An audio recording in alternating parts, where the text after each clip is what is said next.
Hi, I'm Mark Gaylor, a Sony Global Imaging Ambassador. I'd like to talk to you about one of my favorite custom settings on my Alpha cameras, and that is Auto ISO Minimum Shutter Speed. Now that does appear as Auto ISO Min SS in the menus, but I'm going to explain why I find this such a powerful feature. First of all, it works in association with Auto ISO. It's not going to kick in if you have a set ISO setting such as 100 or 400. You need to basically move that into auto. If you move over to the right, use your control wheel, press on the right side where it says ISO, then you're going to come over and be able to set the minimum and maximum parameters that the camera is able to use when using Auto ISO. If you cycle over to the maximum setting, by default it's usually set for 6400. On these full frame Sony cameras, it really depends on your own personal preference here, but some photographers will be more than happy to raise that maximum to 12,800 or even higher.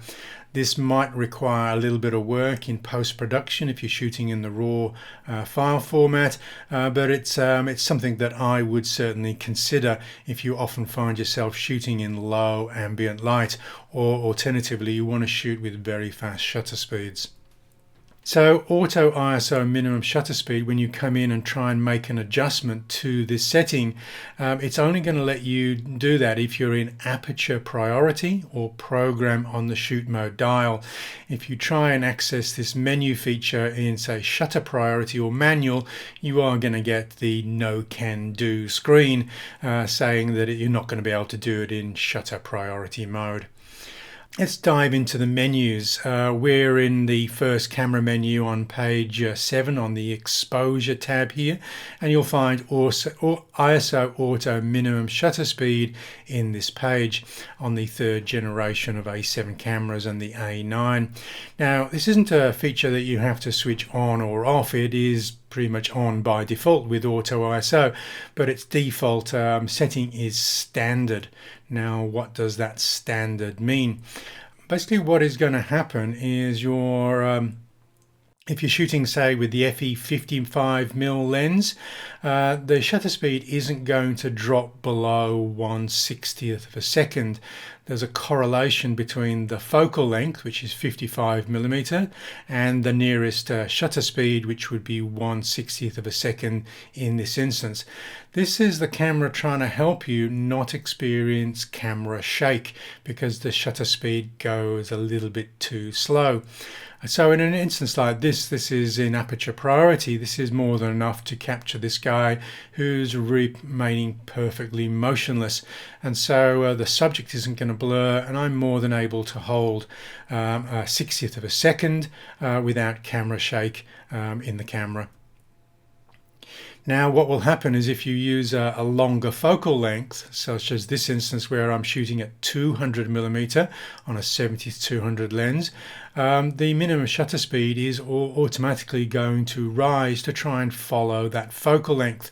So in this instance, the camera is shooting at 200th of a second, not because the subject necessarily is moving, because again this subject is very static, but again it's trying to help me not suffer the consequences of camera shake.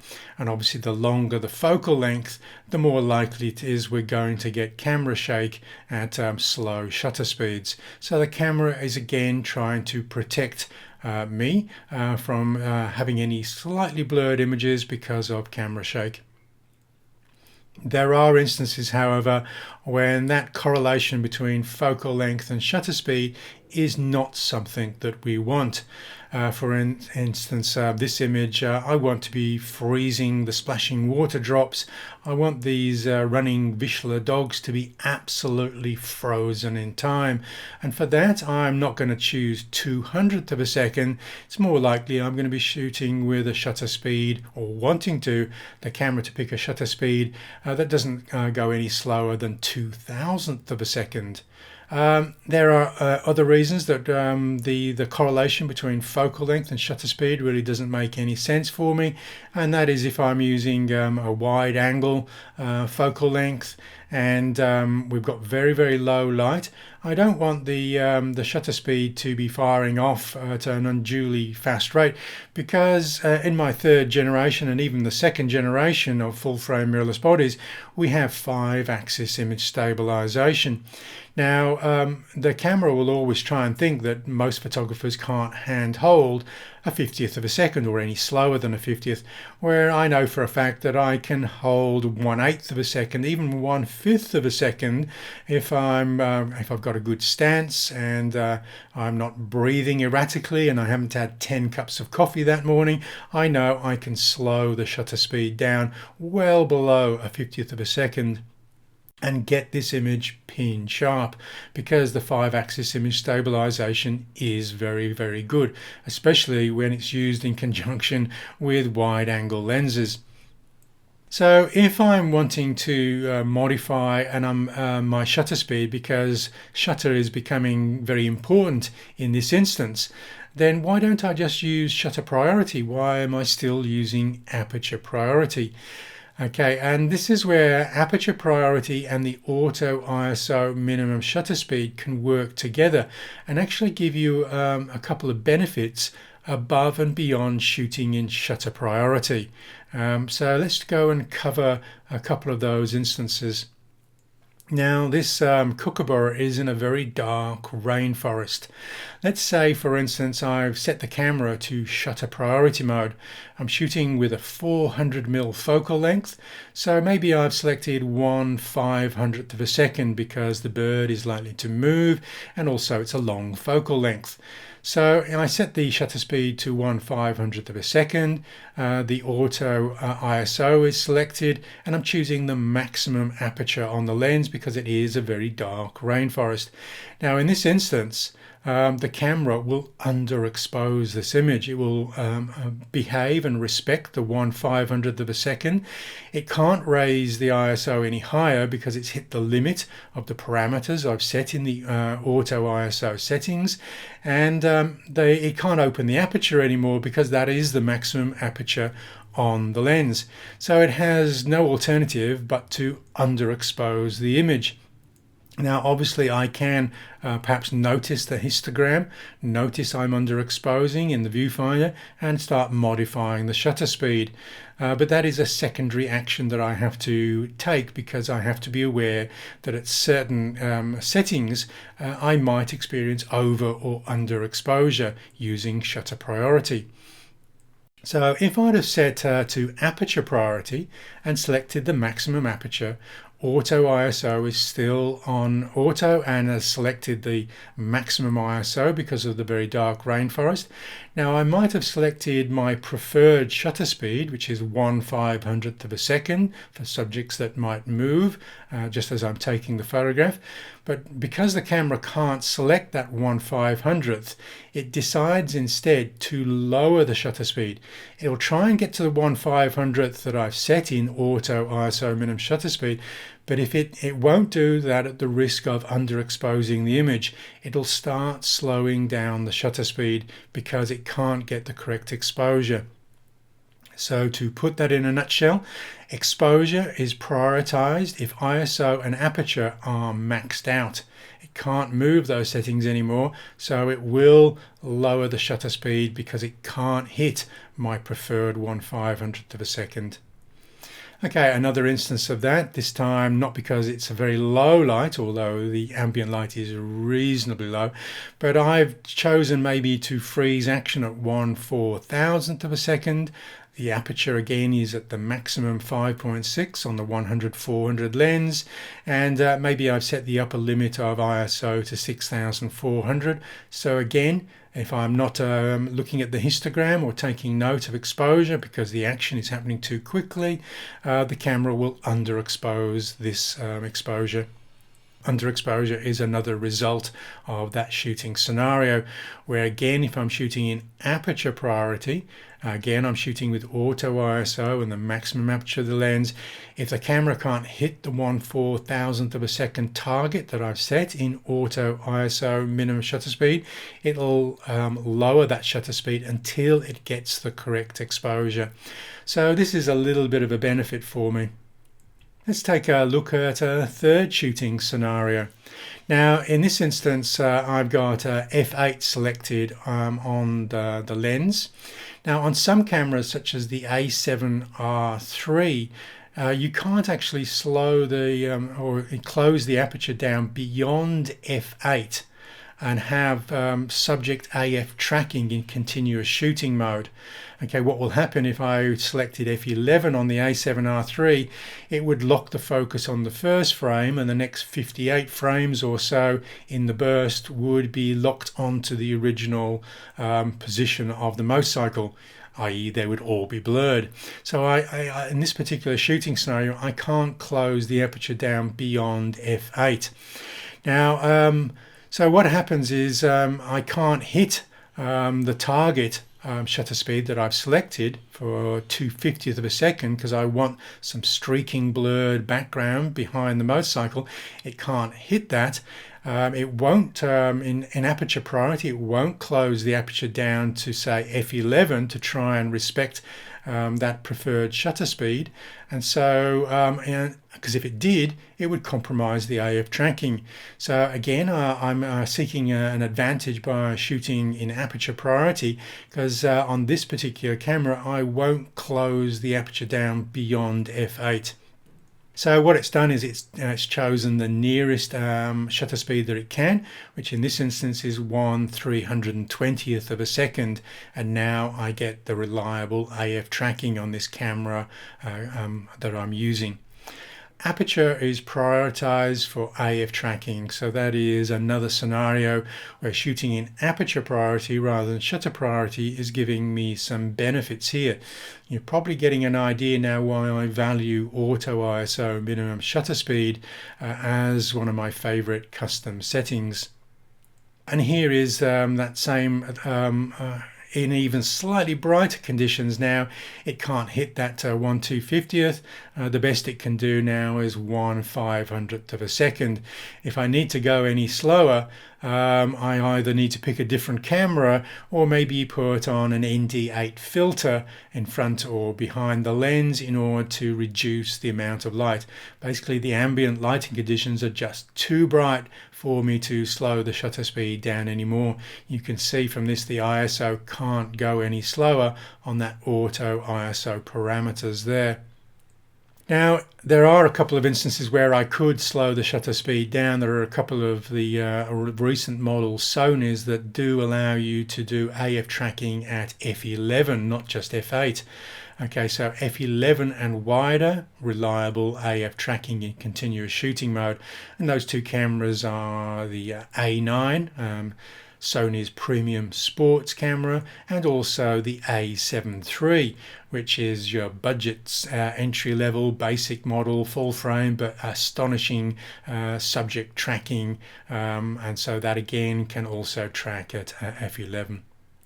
And here it is, if I can perhaps get that shutter speed that I'm looking for this time by just opening up slightly to f10, and you can see that I'm getting some great results from these motorcycles that are passing me at well over 100 miles an hour, 160 kilometers an hour at very close range, and I'm getting enough blur behind the subject without using an ND filter in this instance.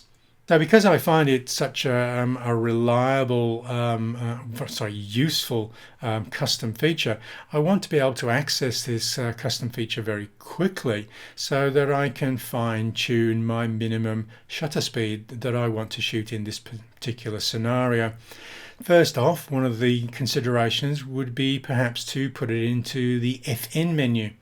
Here you can see I put it on the top row of the FN menu, Auto ISO Minimum Shutter Speed, so I don't have to dive into the main menus to pick up this feature, so I can adjust my required minimum shutter speed setting. If you want to do that, just go over to the second camera menu there. I'm on page 8 on this particular camera, and I've rolled down to the function menu set, or settings, and if you just press the center button on the control wheel on the back of the camera to enter this menu, you can choose what position you want to put it. There are a few features on that FN menu which I think are a little bit redundant, because they've got hard controls on the actual camera body, e.g. ISO has a hard control just on the control wheel, so you don't really need it in the FN menu as well. So you may want to replace that with ISO auto minimum shutter speed instead. So if you're wanting to pick up the item, you'll just find it next to the exposure comp ISO. You'll see it there. The little red arrow on the right there is pointing to where it appears in this long linear menu. These options are not put in alphabetical order, so if you just know it's placed sort of 1/3 away down the menu, you should be able to find it a little bit more quickly, so you can select that for the function menu there. Once you go into the FN menu to want to adjust that setting, you just press the center button again, and now you can use the control wheel, but it's actually a lot faster to use the front and rear dials on the camera. And so this is a setting that you can adjust with the camera to your eye in the EVF. And essentially, if you're wanting to select 2,000th of a second because you want to freeze your action, you're just going to roll the front dial on the camera, and there it is, the front dial, until you see that 2,000th of a second. You don't need to press the center button and toggle left and right or up and down using the control wheel. You can just use that front dial, which is a very quick way of adjusting your minimum shutter speed. There is an option here which is just by the standard. Okay, rather than choosing a specific shutter speed setting, you can just roll that using the rear dial. Okay, the rear dial just by your thumb there. You can roll that backwards and well, to the left and to the right, and you can choose fast or faster or slow or slower. Now, what this will do, okay, if I, for instance, have, say, an 85mm lens and I roll it from standard to fast, now it'll start putting the lower shutter speed to double the standard. So instead of, say, an 80th of a second, it'll now start letting the camera know that it can't go below 1/160th of a second. So in this instance, the guy is trying to sit very still, but he's on a horse, and so there is going to be a little bit of motion there. So it's not about camera shake, it's about the subject moving that I need to consider putting that dial onto say fast. Now you could choose a specific shutter speed setting, say 1/250th of a second, but I find that fast is useful because it's just a quick setting and it will change and modify depending on the focal length of the lens I'm using. Okay, so another instance of that. Again, the camera may have selected 1/80th, but I'm not too sure whether the boy might move quickly as I'm taking the picture. It looks fairly static now, but just to be sure that I don't get some subject blur or minor subject blur eroding absolute sharpness of the image, I've just again set it to fast, which will double that standard shutter speed setting.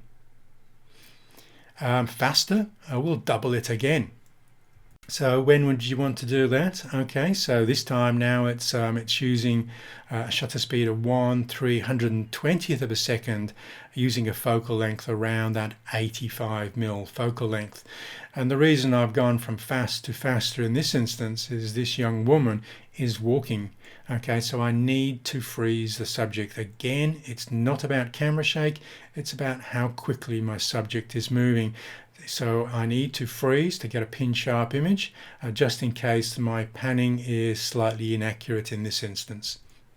So we can go also the other way. Instead of standard, we can go slow and slower. So the reason you would want to do this is because you have you've tested it out and you actually trust the image stabilization or steady shot inside. You know you can go below 1/50th of a second because the correlation between focal length and shutter speed doesn't tend to follow suit when you're going into the wider angle lenses. I think it assumes that you're still using a camera that predates steady shot inside, and so I know that I can go slow and slower if the subject is not moving.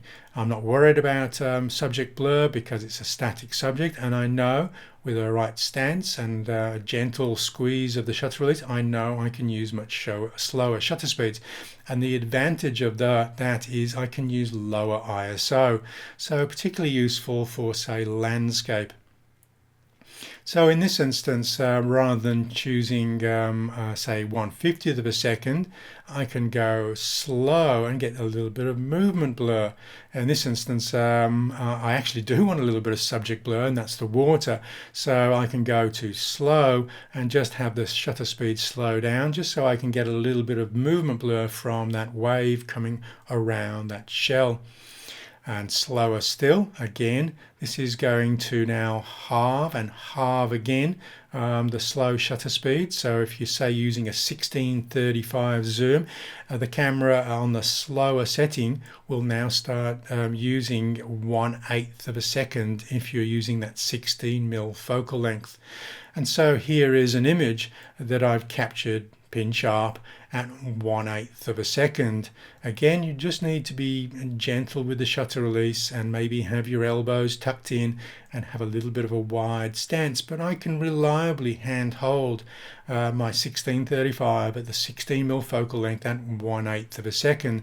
And so my only concern about this is if the boats are rocking, I might get a little subject blur, but the water is reasonably smooth, so 1/8 of a second in this instance was perfect for keeping the ISO at its base level ISO. I'm not using a tripod, and so the idea is to keep the ISO low because I'm hand holding.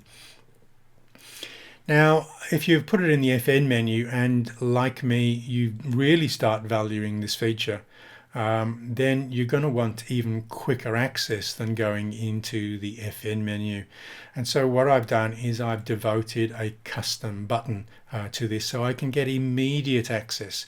With the camera at the eye, I don't have to grope around with my thumb looking for the FN button. I can just simply press one of the custom buttons on the top of the camera. I've programmed the hero button, if one might say, C1, to this task. Now, I think by default on most Alpha cameras it sets something like white balance, which as a raw shooter seems to be a little bit strange for the priority button, if you like, because you can always adjust white balance in post. Obviously it becomes more important for movie shooters, but I've just assigned the down button on the control wheel to white balance and reassigned C1 for auto ISO minimum shutter speed. If you want to do this, go into that second camera menu there, come over to page 8, come down to custom key because you're going to reassign C1. You can choose another custom button if you've already got a favorite custom setting for C1, but this is the one that I'm choosing in this instance. Coming down to custom 1, press the center button on the control wheel to enter that menu to look for my options. And because there are so many options now you can put to a custom button, I'm just giving you a heads up there. I found ISO auto minimum shutter speed on page 6 of 21 options that I can assign to this custom button, and so that will probably give you a faster route to reassigning that custom button if, like me, you prefer auto ISO minimum shutter speed at your fingertip control. Let's take a look at some of the things that I might be adjusting in, say, a short shooting scenario. I was at the Australian Motorcycle Grand Prix recently, and I was quickly alternating between two preferred shutter speed settings. If the action was coming towards me, i.e. I'm not panning the camera, my mission here is now to freeze the action. And so because it was sunny weather, I can choose a very fast shutter speed, such as 1/4000th of a second, and freeze that motorcycle. I don't need any subject blur behind the subject because the camera is not panning. Okay, whereas in an instance where I am panning the camera, I'm now going to press C1, go into auto ISO minimum shutter speed and roll that down to 1/250th of a second. Just close the aperture. If I'm using an A7R3, it would be f8. If it's the A7 III or A9, it's f11, and that will allow me to get very close to that or hit it, or the 1/250th of a second. In this instance, you see this combination F11, 250th of a second on auto ISO minimum shutter speed. It's just juggled the ISO slightly so I can hit my first two preferred parameters on those shooting settings. Now you can probably see why auto ISO minimum shutter speed is my preferred workflow, because I actually prefer staying in aperture priority. And perhaps one thing that I didn't mention during this tutorial is it also gives me a little bit of control over depth of field. If the subject matter is moving and quite quickly and is close to the lens, I do want to stop down to an aperture which gives me depth of field so I can get more of the subject sharp. I'm Mark Gaylor, Sony Global Imaging Ambassador. Just give me a thumbs up if you found this information useful and share it with some friends who may also take value from this. Head over to my website, markgaylor.com. I've got a lot of free information and support for Alpha users. I've also got links to ebooks, Photoshop Actions, Lightroom presets. It's all free, so I'm not trying to sell you anything here. Just head over.